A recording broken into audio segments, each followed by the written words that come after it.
Right. That's right, Wolf. And this information coming to us from Iran's semi-official news agency. From what they're saying, it looks like the race between Iranian officials trying to build their nuclear program and outside forces trying to stop it is getting more intense.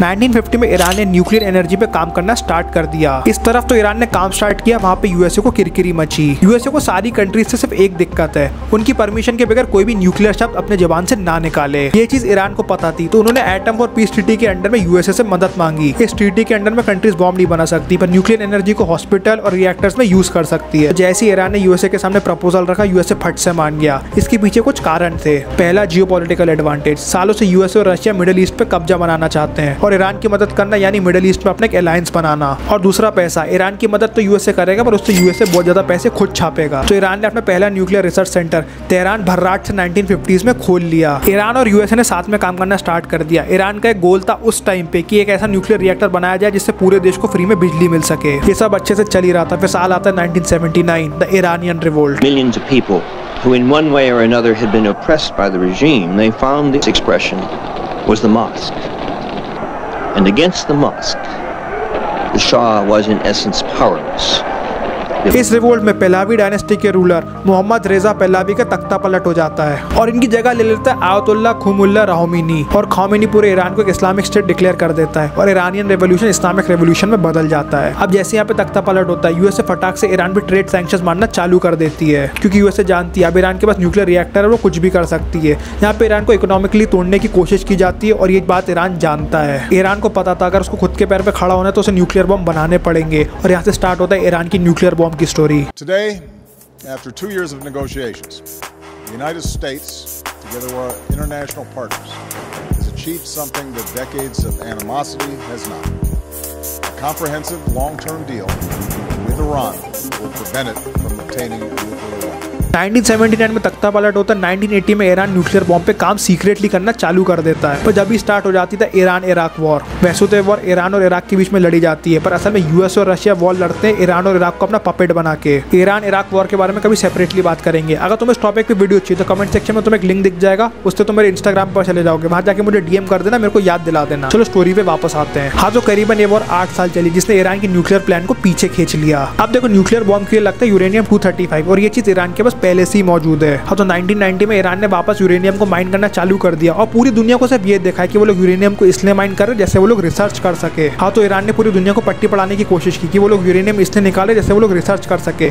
अपनी बात की credibility को prove करने के लिए उन्होंने NPT को तक साइन कर दिया। इस चीटी में काफी कंडीशंस रहती है, पर इसमें बहुत इंपॉर्टेंट कंडीशन ये रहती है, जिस भी कंट्री ने एनपीटी साइन किया है उस कंट्री को अपने न्यूक्लियर रिएक्टर्स और रिसर्च सेंटर की सारी इन्फॉर्मेशन क्लासीफाई करनी पड़ेगी एनपीटी के मेंबर्स को। 1995 में ईरान एनपीटी को साइन करता है, पर यूएसए को 2002 में जाके पता चलता है ईरान ने नाटांज एनरिचमेंट सेंटर के बारे में कोई खबर यूएसए को नहीं दी। नाटांज फैसिलिटी के अंदर छुप के न्यूक्लियर बॉम्ब की टेक्नोलॉजी पे काम चल रहा था और उसी सेंटर में यूरेनियम का एनरिचमेंट किया जा रहा था। अगर अपनी भाषा में बोलो तो उसे पावरफुल बनाया जा रहा था। अब देखो, न्यूक्लियर बॉम्ब बनाने के लिए लगता है यूरेनियम 235, जिसका एनरिचमेंट लेवल 90% के ऊपर होना चाहिए। जब तक यूरेनियम 235 का एनरिचमेंट लेवल 90% के ऊपर नहीं जा पाएगा, न्यूक्लियर बॉम्ब नहीं बन सकता। अब यहाँ पे यूएसए को पता चल जाता है कि ईरान ने यूरेनियम के एनरिचमेंट लेवल पे छेड़खानी करना चालू कर दिया है। अब देखो, यूएसए को ईरान को रोकना था और सीधा वॉर पे जा नहीं सकता था, तो 2006 में यूएसए ने ईरान पे ट्रेड सैंक्शंस लगाना चालू कर दिया, पर यूएसए यहाँ नहीं रुका। यूएस के सीआईए ने इजराइल के मोसाद की मदद ली ईरान के न्यूक्लियर प्लान को पछाड़ने के लिए और यहाँ से स्टार्ट होता है ऑपरेशन ओलंपिक गेम्स।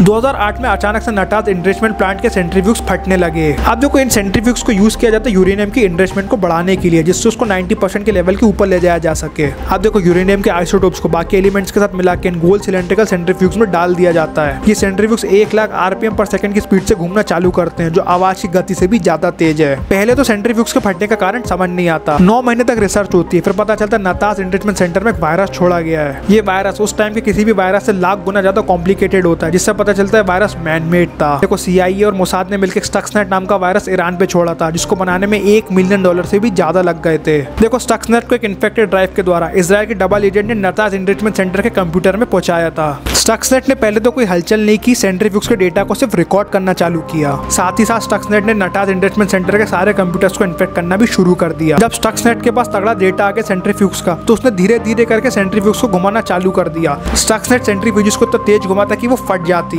पहले तो स्टक्सनेट ने एक आधे सेंट्रीफ्यूज को फोड़ा, तो स्टक्सनेट ने जो सेंट्रीफ्यूज का सही डेटा लिया था वो यूजर्स को दिखाना चालू कर दिया। अब देखो स्टक्सनेट ने अब फॉल्स इन्फॉर्मेशन दे दी है। ईरान के साइंटिस्ट को तो लग रहा है उनकी सेंट्रीफ्यूज बिल्कुल ठीक ठाक चल रही है। यहाँ पे ईरान के साइंटिस्ट को ये लगता है, पर अंदर ही अंदर स्टक्सनेट उनके सारे सेंट्रीफ्यूज को बर्बाद कर देता है। जब तक ईरान के साइंटिस्ट को स्टक्सनेट का पता चलता, उसने 1000 से भी ज्यादा सेंट्रीफ्यूज को तबाह कर दिया था। जब इजराइल की गवर्नमेंट ने स्टक्सनेट के कोड को स्टडी किया, तो उन्हें हिब्रू भाषा के ट्रेसेस मिले। ये भाषा इजराइल की नेशनल लैंग्वेज है। इससे ईरान को समझ आ गया कि मोसाद ने उन पर अटैक किया है। इस अटैक के बाद ईरान की गवर्नमेंट इतना ज्यादा किलस गई कि उन्होंने ओपनली लोगों से मदद मांगना चालू कर दिया। ईरान ने खुद के साइबर वॉरफेयर को स्टार्ट करने का सोचा। उस टाइम पे ईरान के पास इतने ज्यादा हैकर्स हो गए थे कि वो दुनिया की सबसे बड़ी हैकिंग आर्मी में से एक बन चुकी थी। स्टक्सनेट ने ईरान के न्यूक्लियर प्रोग्राम को करीबन 2 साल पीछे खींच दिया था, पर एक दिक्कत हो गई थी। स्टक्सनेट ऑनलाइन लीक कर गया था। पता नहीं कैसे, बस स्टक्सनेट का जो वायरस है नटास फैसिलिटी के बाहर के कंप्यूटर्स को अफेक्ट करने लगा। जैसे ही कंप्यूटर्स इंटरनेट से कनेक्ट हुए, ये वायरस ऑनलाइन चढ़ गया और आज की डेट में वायरस ऑनलाइन अवेलेबल है। इस वायरस ने allegedly globally billions of dollars का लोगों का नुकसान करवा दिया। तुम खुद ऑनलाइन जाके स्टक्सनेट का सोर्स कोड ढूंढ सकते हो, उसको एडिट करके अपने हिसाब से चला सकते हो। ये सेम चीज ईरान ने की। स्टक्सनेट अटैक के करीब 2 साल बाद सऊदी अरामको, जो दुनिया और सऊदी की सबसे बड़ी ऑयल की कंपनी है, उसको किसी ने साइबर वॉरफेयर से अटैक कर दिया। जब आगे जाके पता चला तो वो साइबर वॉरफेयर ईरान ने छेड़ा था और इसी स्टक्सनेट ने साइबर वॉरफेयर की शुरुआत कर दी।